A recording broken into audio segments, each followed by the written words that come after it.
If you've been struggling in your spiritually based business, this reading is going to help you get unstuck. Let's get started.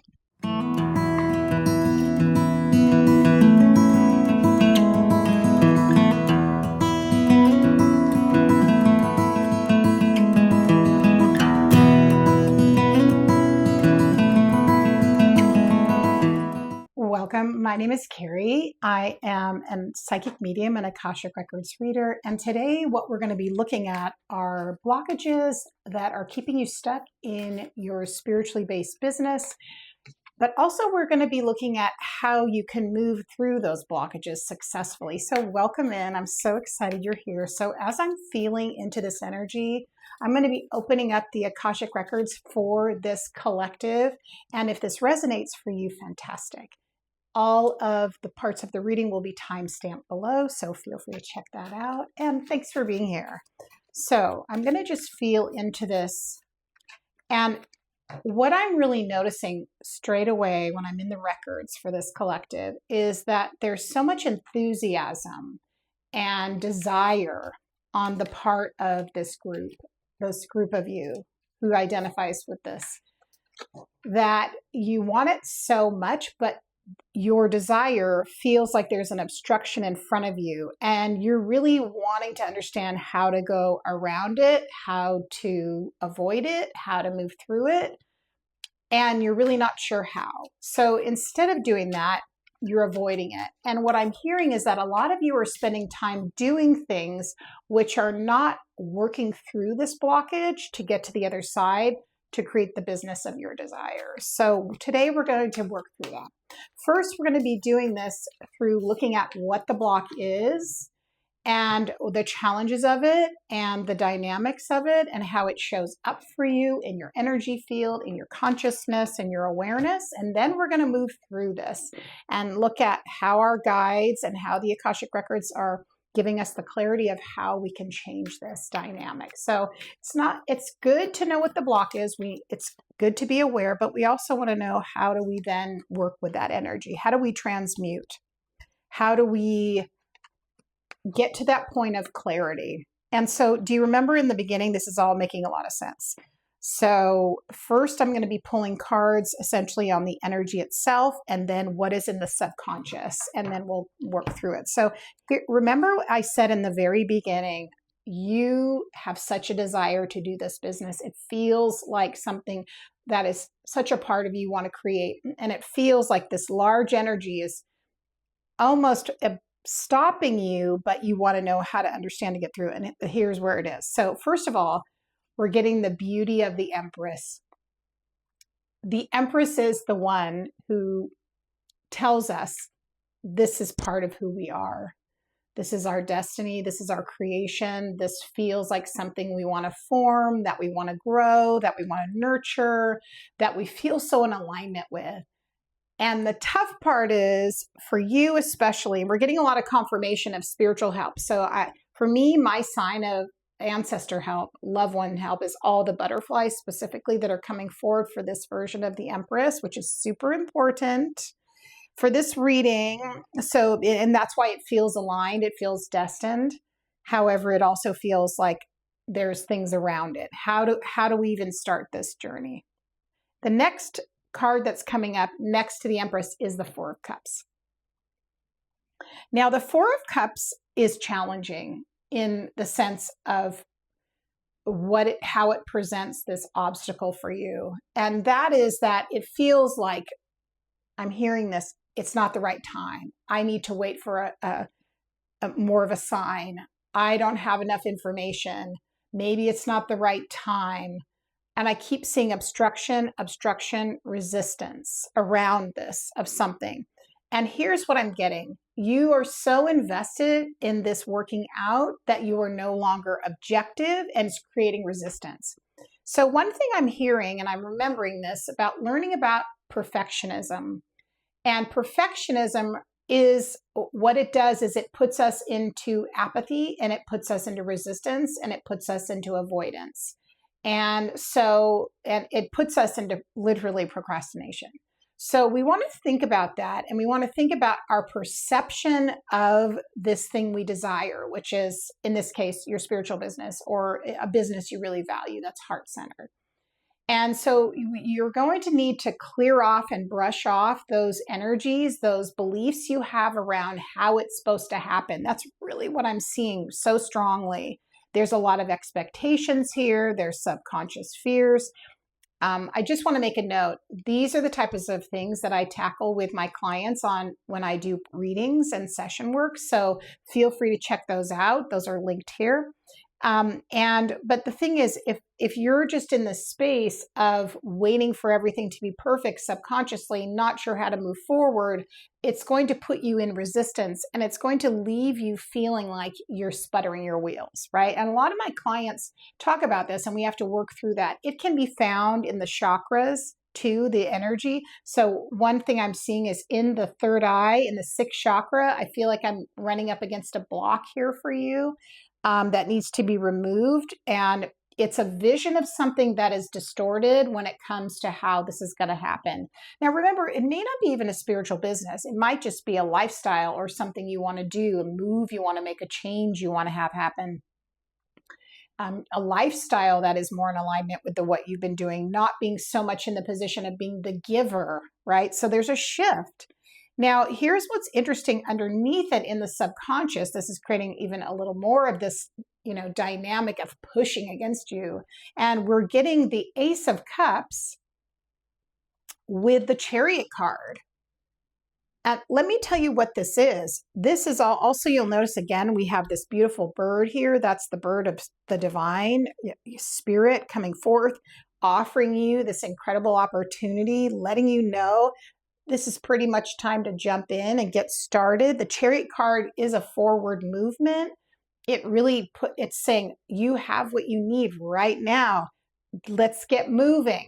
But because of this resistance, which here in the Four of Cups of the perfection and holding on to like this has to be a certain way, that's creating this resistance. Okay, so let's see, what do we need to do? What's going to help you most is what I want to look at to help you release this. And I'm feeling this in my sixth chakra in a big way.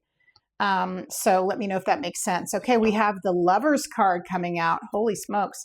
With the Hangman. Okay, that is making sense. Notice we have a lot of major arcana just in this reading.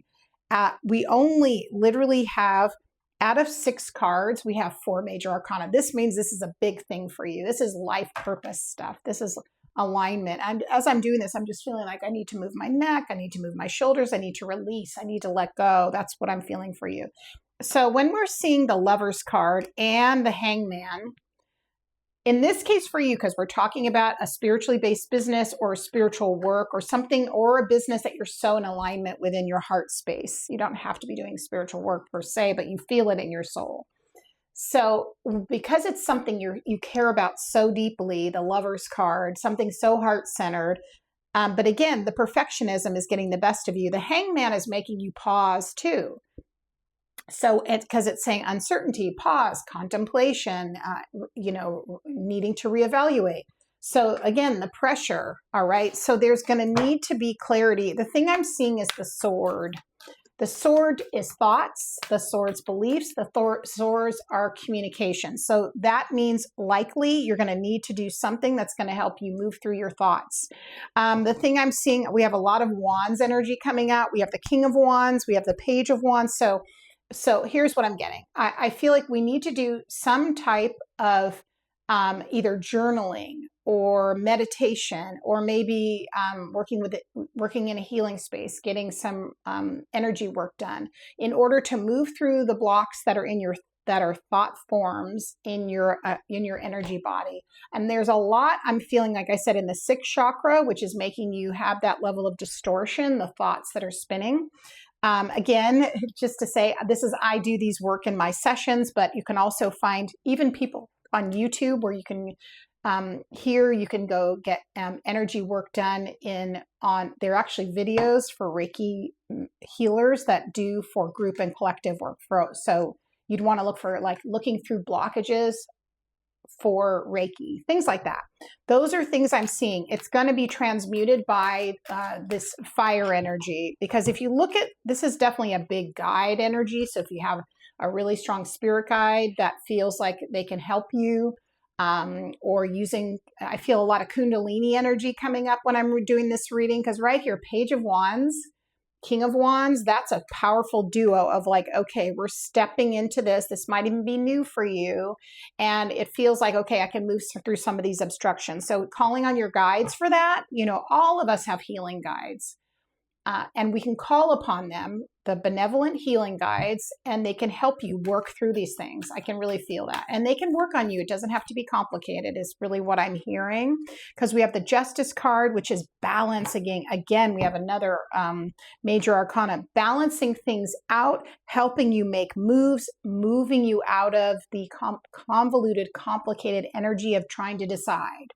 So that's what's happening here. So the Justice card, that's the card of Libra. That's a card, there's a lot of balance there. There's a lot of discernment. There's a lot of analyzing, looking at things, but also weighing things out. And the Seven of Cups is all about confusion. So this is going to step you into the land of clarity. That's what I'm hearing. Now, that's simplifying things. Obviously, you have to learn to discern your intuition when you're getting a yes and a no for direction from your higher self and your guides. Using a pendulum can help. I will be doing a video about that, so stay tuned. And in general, learning to listen to yourself. The other thing I'm hearing is listening to Hertz music was going to help your frequency and help you move into more of a space of balance and letting go of some of these blocks and thought forms, which we talked about in the very beginning of this reading. This is magnificent. I really feel like this is something you're going to shift. I really want to say that. And the worry you're having, the what should I do, it's here. This is your message right here. Now, let me know in the comments if this resonates for you. And if you have any questions about this, I'd be happy to do another video more on how to work through some of these energies. But I just feel like you're being prepared for something big, and the world is waiting for you. The people that you're meant to help, heal, support, and grow with are waiting for you to take charge and say what you need to say. And if you're stuck in perfectionism, that makes it kind of hard.